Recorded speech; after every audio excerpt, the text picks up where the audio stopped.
शरीर ही स्वस्थ नहीं है तो शरीर के पार फिर मन के पार कैसे जा सकूंगी। मैं बहुत निराश हो गई हूं, कुछ मार्गदर्शन करें। समाधि, शरीर तो सदा ही अस्वस्थ है, शरीर तो कभी स्वस्थ हो ही नहीं सकता। इसलिए तो ज्ञानियों ने शरीर को व्याधि कहा है। ऐसा नहीं कि जो अस्पताल में भर्ती हैं उन्हीं के शरीर को व्याधि कहा है, शरीर मात्र को व्याधि कहा है। व्याधि इसलिए कहा है कि शरीर तो जन्मा है और मरेगा, तो शरीर तो जन्म के बाद मर ही रहा है। जन्म के बाद कुछ और तुमने किया क्या है सिवाय मरने के? जन्म के बाद मरना शुरू हो गया। एक दिन का बच्चा एक दिन मर चुका। एक श्वास जिस बच्चे ने ली है जमीन पर मां के गर्भ से निकलकर, उसकी उतनी मौत हो गई, उतनी मौत चल चुका। जन्म के बाद तो मृत्यु ही होनी, और जिसकी मृत्यु होनी है उसका कैसा स्वास्थ्य? स्वास्थ्य तो सिर्फ अमृत का होता है। स्वस्थ तो जो होता है वह अमृत को जान लेता है। शरीर तो मरण धर्मा है, मरण तो उसके रोए रोए में छिपा पड़ा है, देर अबेर की बात है।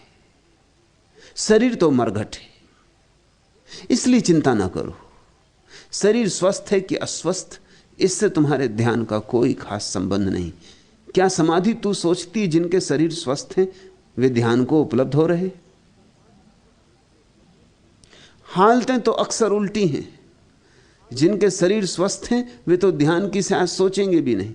वे कहेंगे देखेंगे बुढ़ापे में, अभी क्या जल्दी पड़ी, अभी तो 4 दिन की जिंदगी मिली है, लूट लो, खा लो, मजा कर लो, मौज कर लो। आएगी मौत तब देखेंगे, जिनकी आती होगी वो करें ध्यान। अभी तो हम मजबूत हैं, अभी तो हम जवान हैं। शरीर के स्वस्थ होने से ध्यान का कोई संबंध नहीं है। लेकिन शरीर स्वस्थ कभी होता ही नहीं। स्वस्थ से स्वस्थ शरीर भी बस स्वस्थ दिखाई पड़ता है। क्षण भर में सब टूट जाए, क्षण भर में सब बिखर जाए। शरीर का स्वास्थ्य तो ऐसा ही है जैसे पानी की थिरता, जरा हवा का झोंका आएगा सब अथिर हो जाएगा। लेकिन इससे कुछ बाधा नहीं पड़ती। सच तो यह है, यदि मृत्यु ना होती तो कोई ध्यान करता ही ना। बुद्ध को भी मृत्यु को देखकर ही स्मरण आया था कि मैं जीवन कब तक गंवाऊंगा, उसे खोज लूं, जल्दी खोज लूं जिसकी कोई मृत्यु ना होती हो। राह के किनारे देखकर आदमी की लाश को ले जाते बुद्ध ने अपने सारथी को पूछा था इसे क्या हो गया? सारथी ने कहा था यह आदमी मर गया। बुद्ध ने पूछा क्या मैं भी मर जाऊंगा इसी तरह? सारथी ने कहा कैसे कहूं, किन शब्दों में कहूं? आप ऐसा प्रश्न उठाते हैं कि मुझे अड़चन में डालते हैं। लेकिन झूठ भी नहीं कह सकता हूं। अभी आप सुंदर हैं, युवा हैं, स्वस्थ हैं, लेकिन मौत तो होगी। मौत सबकी होती है, मौत अपरिहार्य है, उससे कभी कोई बचा नहीं है। बुद्ध जाते थे महोत्सव में भाग लेने, उन्होंने सारथी को कहा रथ वापस लौटा लो, अब महोत्सव में जाने का समय नहीं। सारथी ने कहा क्या कहते हैं आप? प्रतीक्षा करते होंगे महोत्सव में लोग, आपके ही यहां तो उद्घाटन होना है। बुद्ध ने कहा हो चुका उद्घाटन, अब मुझे महोत्सव में कोई रस नहीं। मेरे सामने अब एक प्रश्न खड़ा हो गया है कि अगर मौत होनी है तो मौत के पहले मुझे उसे जान लेना जरूरी है जो अमृत हो, और जब तक अमृत को न जाना तब तक अब चैन नहीं। उसी रात बुद्ध ने घर छोड़ दिया, उसी रात यात्रा पर निकल गए। मृत्यु है इसलिए तो ध्यान की खोज शुरू होती। देह अस्वस्थ है, इसे दुर्भाग्य ना समझो, इसे सौभाग्य में बदल लो। फिर देह का अस्वस्थ होना बाधा नहीं बनेगा। अभी मैंने विपස්සना की बात कही। देह स्वस्थ हो कि अस्वस्थ, जवान हो कि वृद्ध, सुंदर हो कि कुरूप, स्त्री की हो कि पुरुष की, कोई भेद नहीं पड़ेगा।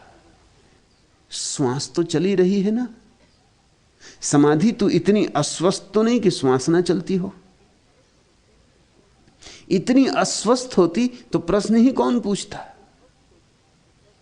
तो जा ही चुकी होती। श्वास तो चल ही रही है ना, बस इतना ही तो चाहिए, और कुछ चाहिए भी नहीं। इसी श्वास के प्रति जागो, बैठकर जागो, खड़े होकर जागो, चलते हुए जागो, सोकर लेटकर जागो, इस श्वास के प्रति जागो। यह तो बीमार से बीमार आदमी भी कर सकता है। यह तो जो अस्पताल में भर्ती होते हैं उनको भी मैं कहता हूं यही करो। और सच तो यह है कि दिन भर की घर की आपाधापी में समय भी नहीं मिलता। कभी अस्पताल में सौभाग्य से कोई महीने 15 दिन रह जाता है तो ध्यान का समय मिल जाता है। वहां कुछ और करने को भी नहीं, बिस्तर पर लेटे लेटे और करोगे क्या? श्वास तो देख ही सकते हो ना, आती श्वास जाती श्वास, श्वास पर ध्यान तो आरोपित कर ही सकते हो ना, बस उतने से ही हो जाएगा। तो इसकी चिंता मत कर कि शरीर स्वस्थ नहीं है, ना रहने दे शरीर को स्वस्थ। इसी अस्वास्थ्य को वरदान बना लेंगे। यही अभिशाप परम वरदान बन जाएगा। अब विपස්සना के सूत्र को पकड़ लो, अब इसी सूत्र के सहारे चल पड़ो। और विपස්සना की सुविधा यह है कि कहीं भी कर सकते हो, किसी को कानों कान पता भी ना चले। बस में बैठे, ट्रेन में सफर करते, कार में यात्रा करते, राह के किनारे, दुकान पर, बाजार में, घर में, बिस्तर पर लेटे, किसी को पता भी ना चले, क्योंकि न तो कोई मंत्र का उच्चार करना है, न कोई शरीर का विशेष आसन चुनना है। धीरे धीरे इतनी सुगम और सरल बात है और इतने भीतर की है कि कहीं भी कर ले सकते हो। और जितनी ज्यादा विपස්සना तुम्हारे जीवन में फैलती जाए उतनी ही एक दिन तुम बुद्ध के इस अद्भुत आमंत्रण को समझोगे, यही पस्सी को आओ और देख लो। बुद्ध कहते हैं ईश्वर को मानना मत, क्योंकि शास्त्र कहते हैं मानना तभी जब देख लो। बुद्ध कहते हैं इसलिए भी मत मानना कि मैं कहता हूं, मान लो तो चूक जाओगे। देखना, दर्शन करना, और दर्शन ही मुक्तिदायी है। मान्यताएं हिंदू बना देती, मुसलमान बना देती, ईसाई बना देती, जैन बना देती, बौद्ध बना देती। दर्शन तुम्हें परमात्मा के साथ एक कर देता है। फिर तुम न हिंदू हो, न मुसलमान, न ईसाई, न जैन, न बौद्ध, फिर तुम परमात्मा मैं हो। और वही अनुभव पाना है, वही अनुभव पाने योग्य है।